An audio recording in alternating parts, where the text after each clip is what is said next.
តែឃើញគឺអត់សូវចោះសម្រងគ្នានៅពេលដែលធ្វើការឆ្លង department អញ្ចឹងគួរតែធ្វើមិនដើម្បីដោះស្រាយហើយប្រហែលជាបងអាចលើកបន្តិចពីឫសគល់នៃបញ្ហាដែលនាំឲ្យមានការឆ្លងគ្នាយើងចំណាំឃើញហ្មងចាគឺបើសិនបើយើងនៅធ្វើការកន្លែងជាមួយគ្នាឥឡូវយើងវែកបែងចែកចេះចោះហើយបើសិនបើយើងធ្វើការនៅក្នុង department មួយគ្នាវាមានរឿងមួយបែបអញ្ចឹងទៅពីច្រើនគិតខុសគ្នាប្រកួតប្រជែងនេះខ្លះដែរជាមួយដោយសារយើងមានមេតែមួយកូនចៅផ្សេងអញ្ចឹងណាប៉ុន្តែអាចចំណាំតែឃើញហ្មងហ្នឹងគឺនៅពេលណាដែលយើងធ្វើការឆ្លង department ឆ្លងនាយកដ្ឋានចានៅពេលដែលយើងធ្វើការឆ្លងនាយកដ្ឋានហ្នឹងច្រើនតែប្រកាន់យកត្រូវរៀងខ្លួនចាហើយយកកំហុសទម្លាក់គ្នាទៅវិញទៅមកអញ្ចឹងទៅចានឹងចោតប្រកាន់ឲ្យចំណាំដែលឃើញមកគឺរដ្ឋបាលឆ្លោះមួយ finance ហ្នឹងហើយជួនកាលទៅ sale ឆ្លោះជាមួយនឹងខាងរដ្ឋបាលឬក៏ sale ឆ្លោះមួយខាង marketing អញ្ចឹងណាហើយពីរហ្នឹងបើសិនឧទាហរណ៍ថា sale និង marketing គាត់អ្នកចាយលុយហើយ sale ជាអ្នករកលុយអញ្ចឹងទៅជួនកាលអាហ្នឹងនៅនាយកដ្ឋាននៅក្បែរគ្នាផងតែក៏ឆ្លោះគ្នាដែរអញ្ចឹងខ្ញុំគិតថាអាការដែលទំនាស់ដើមហេតុនៃទំនាស់ហ្នឹងវាកើតឡើងដោយសារតែផ្នត់គំនិតរបស់គាត់ថាខ្ញុំជាអ្នកផ្ដោតសំខាន់លើផ្នត់គំនិតចុះនៅពេលដែលគាត់មានផ្នត់គំនិតថាគេមិនមែនគិតខុសពីគាត់ទេប៉ុន្តែគាត់បែរជាបដូរថាគេចង់ប្រឆាំងមួយគាត់អញ្ចឹងពាក្យពីរនឹងខុសគ្នាបើសិនបើយើងនៅកន្លែងធ្វើការយើងបង្កើតវប្បធម៌ថាគេមិនមែនប្រឆាំងយើងទេគ្រាន់តែគេមានគំនិតខុសពីយើងអាហ្នឹងចំនួនប្រហែលជាមិនសូវធ្ងន់ទេប៉ុន្តែនៅពេលដែលយើងគិតថាអាមួយនឹងចេញមកឲ្យអញនិយាយអីគឺចង់ប្រឆាំងអញហ្មងអាមួយនឹងវាដូចចង់តែឯងហ្មងអញ្ចឹងទៅអញ្ចឹងអាខុសនាយកដ្ឋានឬក៏អាទំនាស់នៅក្នុងកន្លែងធ្វើការវាកើតឡើងដោយសារតែយើងចេះតែមានអាផ្នត់កំណត់ថាយើងចង់ធ្វើតួឯកម្នាក់ឯងចានៅពេលដែលយើងចង់ខ្លាំងតែម្នាក់ឯងចង់ធ្វើតួឯកម្នាក់ឯងយើងចេះតែមានផ្នត់កំណត់ថាប៉ះសិនបើយើង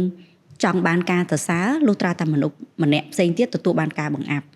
បើសិនបើយើងចង់ឡើងទៅតំណែងមួយហ្នឹងលុះត្រាតែម្នាក់នៅក្នុងតំណែងតើគាត់ធ្លាក់តើគាត់ចេញអញ្ចឹងអាហ្នឹងគេហៅអីអាហ្នឹងយើងបើសិនជាយើងរៀនពីផ្នត់គំនិតទៅតាក់ទងទៅនឹង fix mindset របស់យើងណាចាអញ្ចឹងលុះត្រាតែយើងផ្លាស់ប្ដូរកន្លែងធ្វើការចាប់ផ្ដើមពីណាចាប់ផ្ដើមពីយើងផងឬក៏ខ្ញុំឲ្យបន្ទុកខ្លាំងទៅមេហ្នឹងហ្មងបណ្ដុះផ្នត់គំនិត growth mindset បាក្រុមការងាររបស់យើងតើតែមានផ្នត់គំនិតអភិវឌ្ឍសាមគ្គីឲ្យតម្លៃទៅលើភាពខុសគ្នាអីហ្នឹងអញ្ចឹងมันអាចកាត់បន្ថយបញ្ហាចានៅពេលដែលយើង work cross department ហើយនឹងមួយទៀតដែរនៅពេលដែលយើង work cross department ធ្វើការនៅនាយកដ្ឋានខុសគ្នាប៉ុន្តែត្រូវធ្វើការងារជាមួយគ្នាខ្ញុំអាចនឹងឲ្យបន្ទុកទៅមេដែរខ្ញុំឲ្យបន្ទុកទៅមេនាយកដ្ឋាននឹងខ្លាំងបញ្ហាកើតមានឡើងនៅពេលដែលកូនចៅឆ្លោះគ្នាហើយមេហ្នឹងការពារកូនខ្លួនឯងអត់វាយកូនខ្លួនឯងអាហ្នឹងក៏វាជា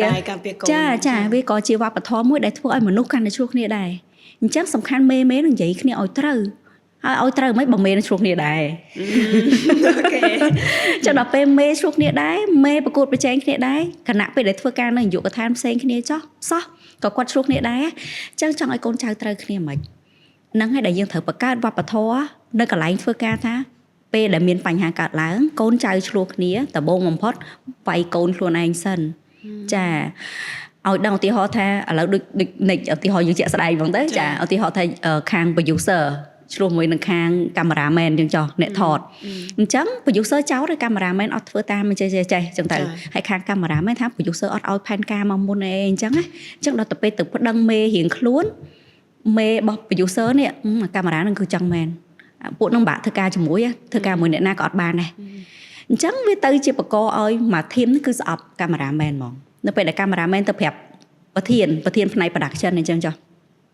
ប្រធានប្រាប់ផ្នែកប្រធានផ្នែកសុំទោសអញ្ចឹងនៅពេលដែល cameraman ទៅប្រាប់ប្រធានផ្នែក production ចុះដល់ពេលដែលយើងជាមេនេះយើងអត់ដោះស្រាយឬក៏រងាប់កំហឹងរបស់គ្នាទេថា producer នឹងអ្នកណាក៏ធ្វើការងារមួយពិបាកដែរមិនតែចេះរៀបចំឯកសារទេ producer នឹងពិបាកនិយាយអីអញ្ចឹង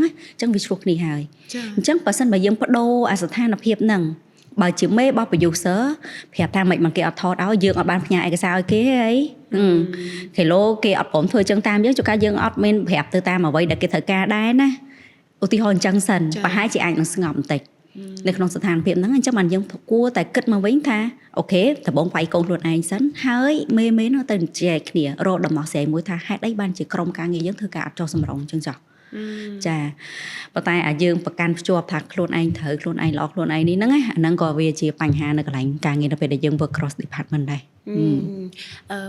ពីបបិសោតខ្ញុំជាក់ស្ដែងហ្មងពីមុនខ្ញុំអត់សូវខ្វល់ខ្វាយរឿងធ្វើការ cross department ហ្នឹងឯងប៉ុន្តែដល់ពេលក្រោយមករយៈក្រោយដែលខ្ញុំចាប់ផ្ដើមធ្វើការជាមួយ department ផ្សេងច្រើនណាខ្ញុំជួបទៅខ្ញុំចាំបាន